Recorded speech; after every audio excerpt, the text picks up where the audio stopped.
I'm Dom Hayden-Davis, Senior Lecturer in Physical Education at Roehampton University. The students today are third years on the BA Primary Education course, but they have a subject specialism in physical education.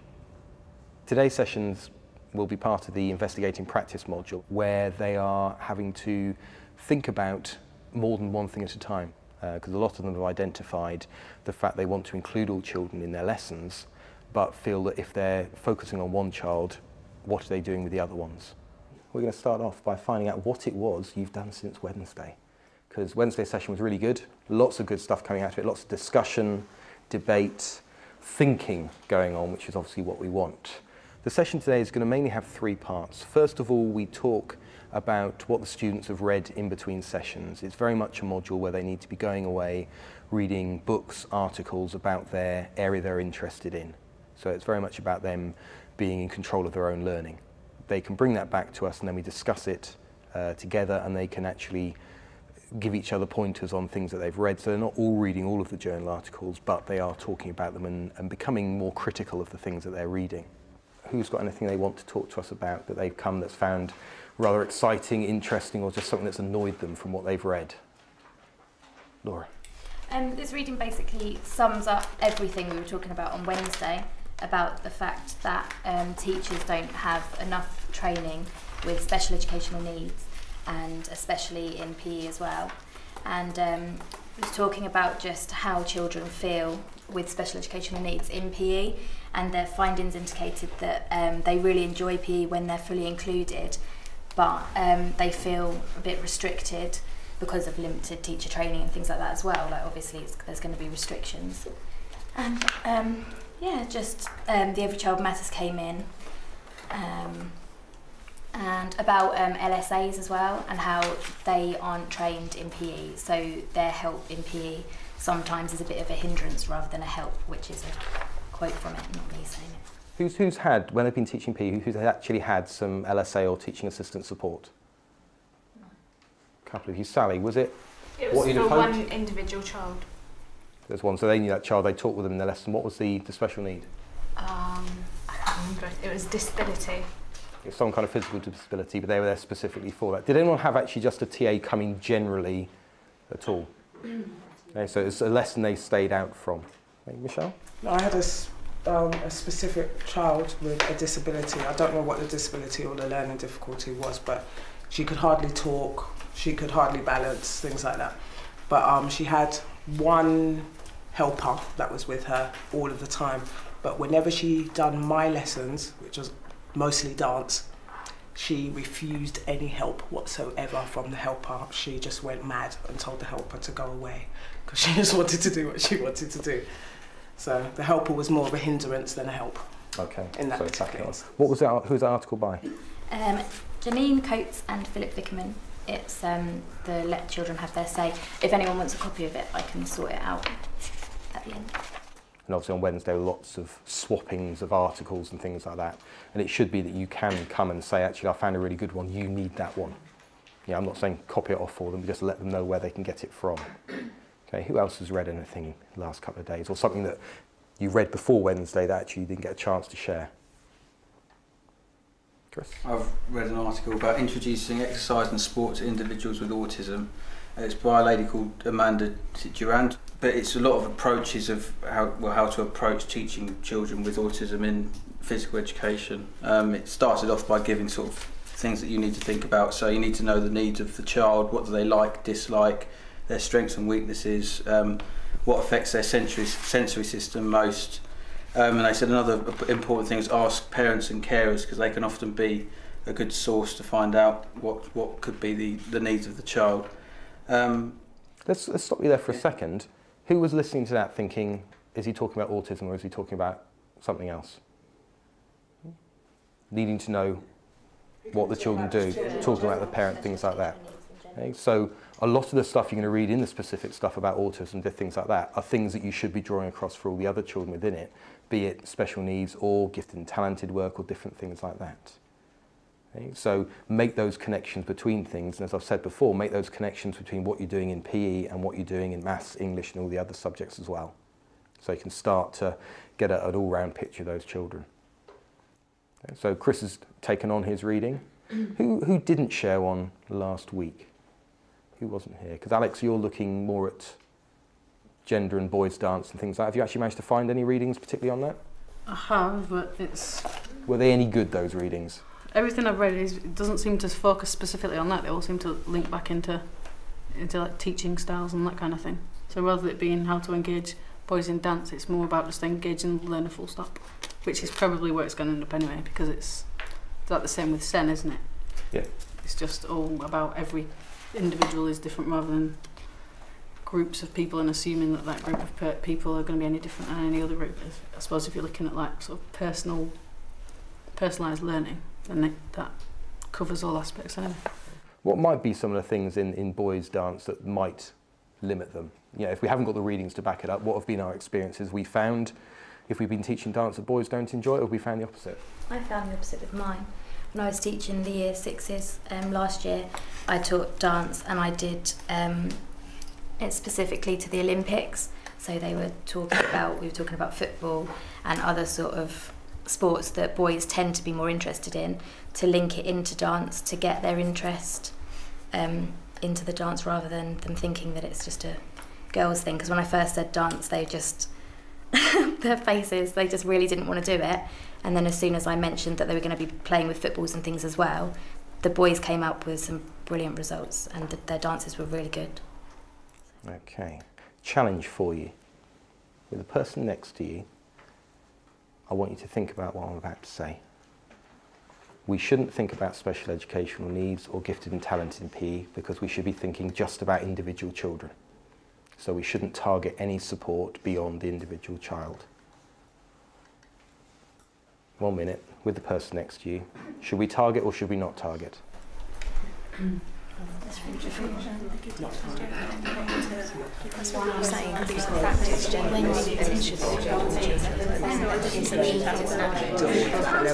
If they are, it's not necessarily targeting a particular group of people, just targeting each individual child. May not actually be inclusive, it may be targeted. So it's like, what aspect are you actually targeting? So you still have to then gear it down to the individual. Okay, who wants to respond? We were just saying that if we were aiming to teach personalised learning and meeting the needs of everyone anyway, then we shouldn't have to label children as special educational needs and gifted and talented, because our personalised learning would adapt for all of them anyway. Okay, anyone have a different view than that? If you've got a group of say 30 children and your task is to deliver 30 specifically tailored lessons, that's a bit of an almighty task, isn't it? No, but it's not 30 specifically tailored lessons. It's one lesson that incorporates everyone's level of ability. So give me an example of how you do it for, I don't know, pick a task and how you do that. You pick a task. So, me on the spot. Let's take Dance, because she what? maybe dance. Dance, right, so you will take dance and we'll take one specific Just practice. learning, don't know. Okay, so you're saying dance, what's the... rotations. So like, and let's say you've got somebody, I don't know, so you've got 30 different children of all different abilities, and... First of all, you would make them experiment with different rotations and different travel paths and give them key ideas on how to rotate or turn or move in a particular way, and then base it from that, from what they can do, and then build upon from what they can do. How do you do that with each individual child? Well, it's going to be... you're going to have groups of people in the end that can do particular things and that kind of go together. Well, so it's for you to kind of... No, but it's you to find the links between those individual children for them to be able to work together. But then that's grouping them, that's not personalised, that's like saying you've got those ability groups, you've got, right, those can do that, they can do that. No, finding the links between them. Not saying that necessarily you all can do the same exact move, but your move complements that move, that goes into that move kind of thing, and base it from that. So it's taking their initial thoughts and building upon that. It's taking the idea that you want to include all children at their own individual levels, but taking the realistic point of view that actually is looking at commonalities between them, and perhaps within part of a session you're going to more favour one type of learning need, whereas later on in that session or the following week in a different lesson you're going to focus more on the other children. So it's not just saying actually in one session I can cover everyone's needs, because that's going to be nearly impractical, but it's saying across their experience, their learning experience, you need to make sure you are planning that all of them can achieve in the different ways that they can. So it's not easy, and that's almost what you're looking through in this module is the rhetoric is that we should be achieving this, we should be getting all children included, but what's your reality of experience as you move through those kind of things? And you've got the whole like inclusion can exclude as well that we were talking about on Wednesday, and how the child can feel excluded because they've been given something different to the whole class. So should I like activities that are sort of differentiated by outcome rather than within the task itself? Yeah. So rather than saying you're going to work on this equipment, which then might label them as higher ability or lower ability, which I think is a bit bonkers. But if you do it so they choose their own stuff and it's sort of differentiated by outcome, then I think it's just going to be more inclusive anyway. Differentiating by themselves, so you give them a choice of equipment and they can choose what they would like to work with because they know that they can work with that, and then it's their own choice, not yours. Okay. When I was training, a lecturer said to me, lots of different types of differentiation. The most popular with teachers is differentiation by outcome. They then described that as just being lazy, because you're basically saying, I'm doing the task, the children will do something. Do we agree? Do we disagree? Because you've got to consider the input you give throughout the lesson. That's going to be the most important part. If you leave children to differentiate it by sort of accessing an activity in different levels for their own ability, then your input's going to be really important throughout the lesson. So you're not just sitting back and going carry on, you're kind of thinking about the questioning you'll ask and things like that. Right, Kirsty, you were looking at classroom environments and how that can be moved into the hall. Have you managed to find any readings on that yet? I was looking at the magazine, but I've not yet found anything about the environment and using the hall and displays and stuff. Has anyone put any displays up in their halls while they've been on practice? Yeah. No? Some have, some haven't. Who has? And did it work? Was it helpful? I had sort of words or action cards and pictures because they were doing mini beast movements and things, but they didn't seem to pay much attention to them. They were reception, so it was. But I think because they weren't used to having anything on the walls, they just were concentrating more on moving. And that's going to be part of this thing. If you try something new and the children really aren't ready for it, it's, sometimes it can backfire and be even worse than it was to start off with. Chris, yours is one that interests me greatly because you're looking at actually what you need to do as a teacher to access more support. So working with the support systems within the school, getting to actually teach. Do you think in the school you're going to be placed at, you're actually going to get those opportunities? I hope so, in that looking at their model and what they do for their teachers and how the coordinator develops themselves as well as a support for other teachers. Okay, so you've looked on the website, there's a good model of support in there already, so hopefully you'll be welcomed into that as a student teacher and to move yourself along there. Who's actually found that their school has got a particular speciality with a particular type of need or a particular area they focus on? Michelle, not that I focus on, no, but they have a language unit, specialised language unit, so I'm guessing that a lot of the students and parents and stuff have English as an additional language. So that could be... Amy's going to become our expert on it is, yeah, hopefully.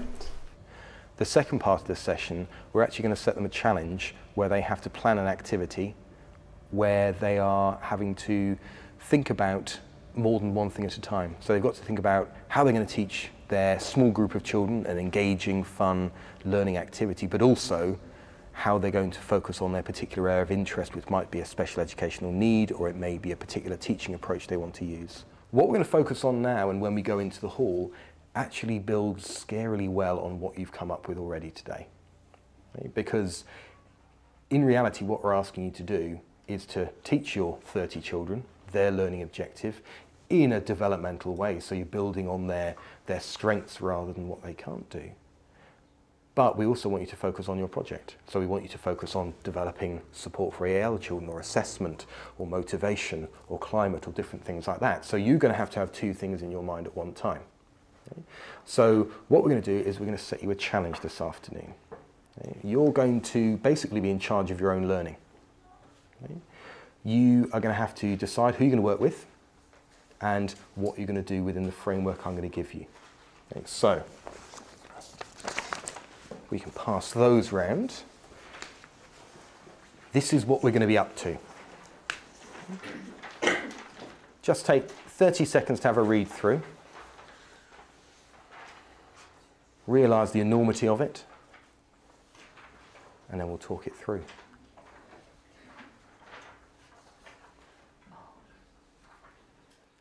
Questions? When it says 6 learning activities, does that mean under the one curriculum area within PE, so under dance or under? You've got your learning intention. Okay? What's the learning intention? Someone share it with me. To develop awareness and understanding of key movement concepts, space, direction, level and pathway. Okay, so that's what the children will need to learn. How you deliver it, what vehicle you use, i.e. gym, dance, games, is down to you, and what you think is going to be best for the group you're planning for. Now, there are 6 of them, and you're going to be in 6 groups. So you're each only going to actually plan one activity. Now, you need to know which groups you're going to be in. Okay? And that's where it gets a little confusing, because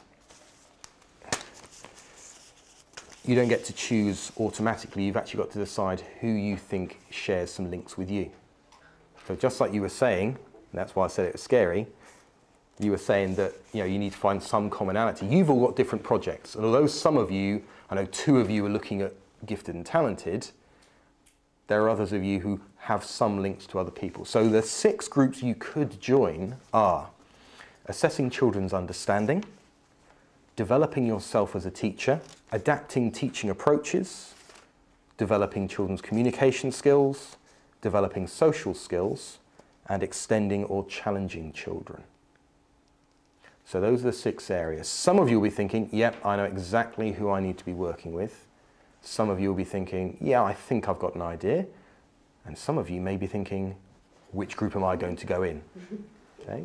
You all know roughly what each other's topics are. So when we do go through the hall, you should be saying, actually, I think I'm with you, because I think we share something common in what we're looking at. I think there are probably 2 or 3 of you in each group. Okay? So if you find yourself on your own, you might need to look around and go, either they don't like me, or I think they should be with me. Okay? So that will lay out your task to you again. So the information will be in there. Now, the biggest challenge is the fact that you want them to be able to do this learning activity without you there. Because I know you're all really good at coming up with really fun, engaging activities for children. But you've also now got to come up with some way of giving them the instructions and giving them methods of getting feedback without you being there. So essentially these children need to come to your activity, look at it, look at whatever you've created, and understand what they have to do and learn, and understand if they're doing it well. Because as we said, if you're dealing with 30 children and you want to focus on a particular group, that means the others have to be somewhere else so that they can be learning. So that's probably the bigger challenge, Michelle. What age group are the children? Can anyone tell Michelle that? Does it say on there? Between 5 and 8. Between 5 and 8. That's a big range, though. It is a big range. Okay? But you'll note there are 17 of them, there are 17 of you. So I've modelled it on your ages. Oh, okay. So 5 to 8, because it's not the really young ones, but similarly it's not the really old ones, so it's a bit of a mixture there for you. Now, once you're in your groups, you've got some negotiating to do, because we're not having you fighting over equipment or stimuli. So in these envelopes are some different types of stimulus or different types of equipment. You're going to randomly choose which ones you get and which space in the hall you use. If you get one and you think, there's no way I can possibly use that in this, you have to find someone who's willing to swap with you. Because again, that's the reality of being in school. You might want to do a really good lesson involving all of the footballs and things like that, but someone else has got them. So can you negotiate with them? Can you think of a better way of doing it? Okay, so there are some fairly varied things in there. Okay? Try and be as creative as you can to work these things through. Okay? So, we're going to go into the hall, we're going to get ourselves ready to work. We're going to get into our groups, whoever you think you should be working with. You're going to come and randomly choose your equipment. And then basically you're going to have about a quarter of an hour, 20 minutes to actually plan your activity and get it ready, and any resources you need as well. Okay? We've got pens and paper in there, we've got crayons in there. If you need some other kind of resource, access to the internet or something like that, come and ask me, you can go and do it. But this is about you controlling your own learning. I'm there as an additional resource, so if you need ideas or something like that, bounce them off me, but other than that, I'm not inputting at all. Okay? So it's about you doing your things. After that 20 minutes, there's another envelope you're going to get, but I'm not going to tell you what that is yet, but you just have to have at the back of your mind that something else is going to happen. Okay? Any final questions before we head in there? No? Okay. Let's go through.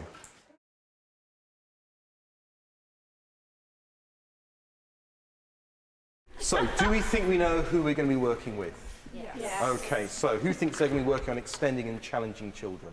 When we set the challenge and the task, we've decided to do it in quite a novel way in terms of handing them out as envelopes.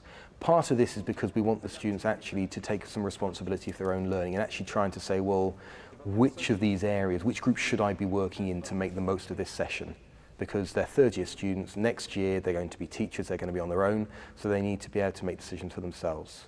But also we want to add an element of, yes, fun, yes, challenge, but also the fact that as primary teachers, they're going to really have to think on their feet.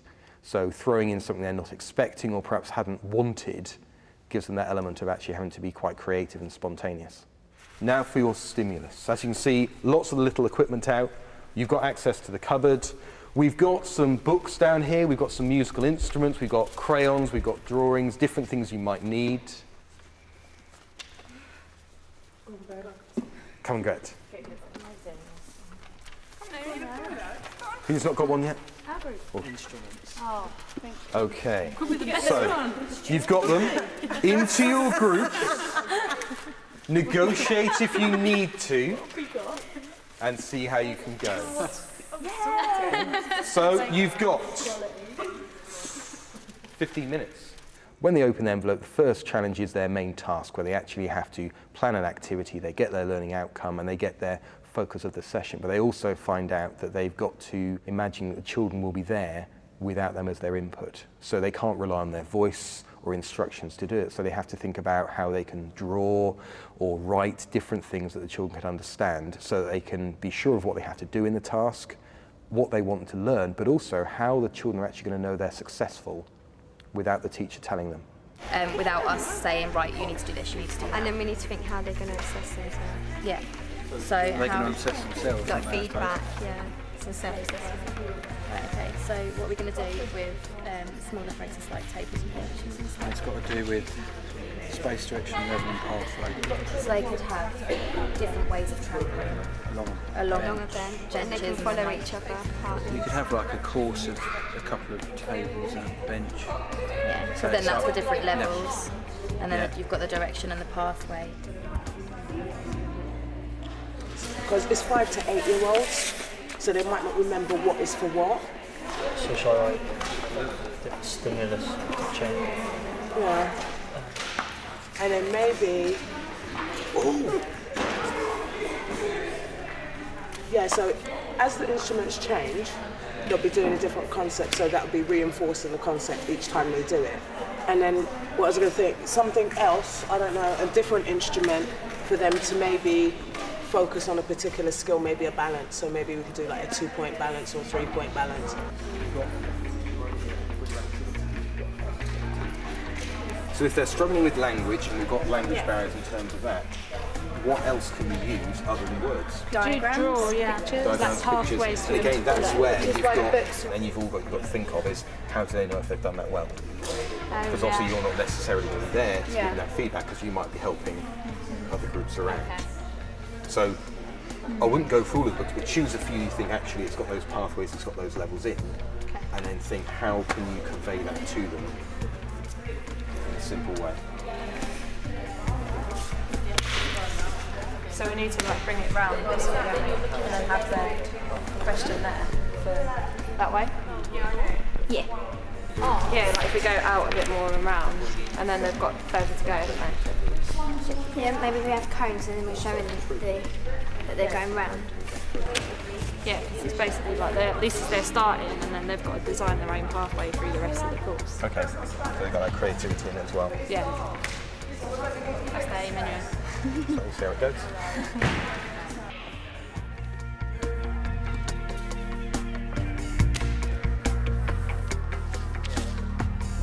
Maybe we're going to get some equipment out so they could be looking at the levels, like going over or under things, but exploring So it the in fish is more going to characters. be going under things. Yeah. Obviously the frogs, Jumping we want over, them to be going over things. The storybook activity was designed for those children who have problems with speech and language or perhaps don't speak English, so very much focusing on communication skills. And then we could, on our piece of paper, put it in different languages of can you be a character.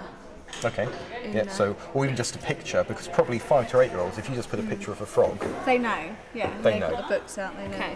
yeah, they'll start bonging around. You've got the language of the boing and different things like that, so even if they can't read the whole text, Yeah. they've got the key stimulus to what they're going to do. And yeah, as you say, if you have different bits of equipment to help you, it just makes it more dynamic as they move through. Yeah.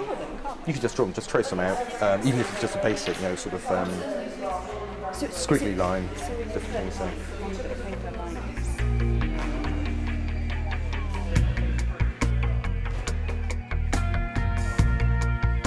So where do you want to change direction over? Yeah, if we put that by that obstacle over there, then we need to write this one here about the create your own pathway, and then we need like an end point, don't we? Yeah. We have a finish point.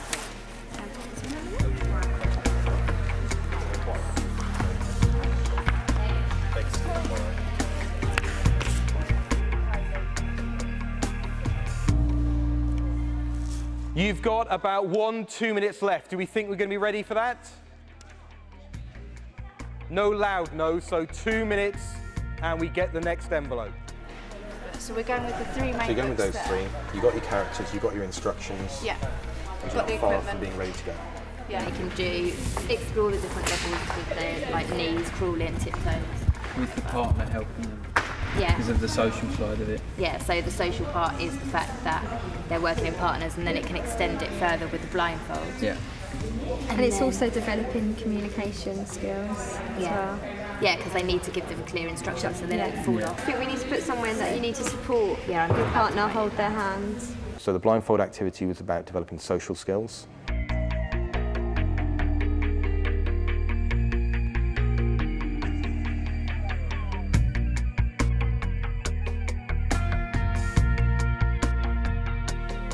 Okay, now you're coming onto another table, so step.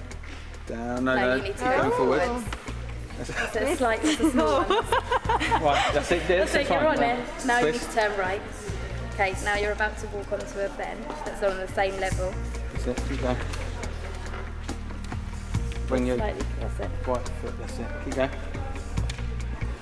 That's it. Okay, now turn Stop. right. Turn right. Foot up. Right foot up. Stop. Bring this foot towards the other one. That's it. And then step down. onto the soft play further, that's it. There we go. Okay, And then step step down onto the again. bench. And then get off. One person from each group needs to come and get their next challenge. Read it, weep, cry, talk to your group, and then you've got about 10 minutes to try the rest of it. The second envelope is more setting the second task where actually they finish their own activity, but they have to go around and critique everyone else's. So they have to think, well, do I understand what they've asked me to do? Are their instructions clear enough? But also, would children understand these? Or would the children with particular needs understand these written instructions or these pictures? Okay, then it says change direction, which way are we going? That way. So you could go backwards. Then go round the back. Then you make your own path. Here you go. You've got your little thing.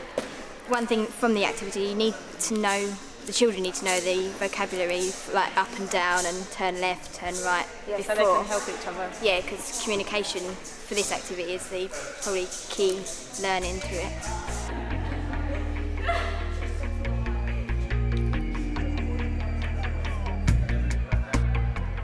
How would a monkey go along that? Because the snake didn't work overly well, but how might the monkey use that one? How would a monkey do it?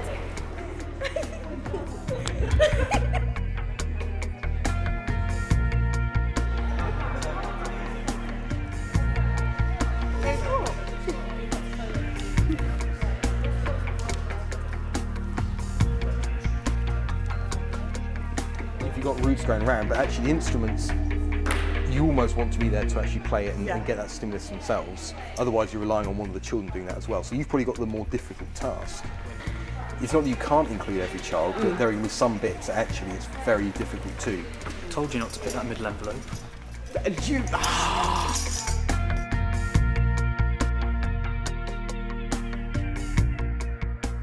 At the end of the session, we tend to sit down and basically review what we do.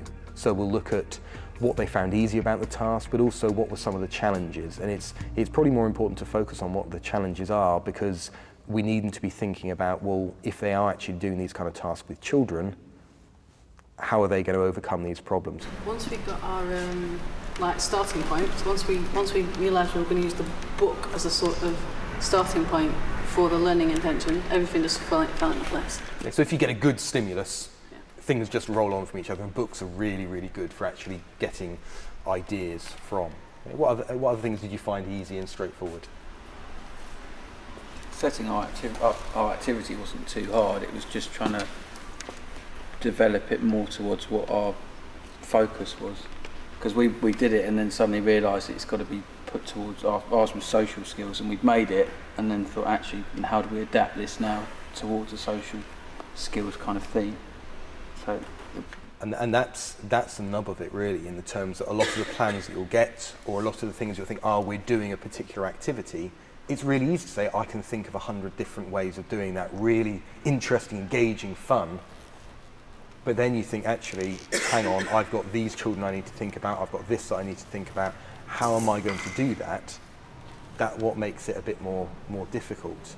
And it's sometimes you need to actually almost forget the activity and say, well, here are the children I'm working with, what do they need to be able to achieve this learning outcome?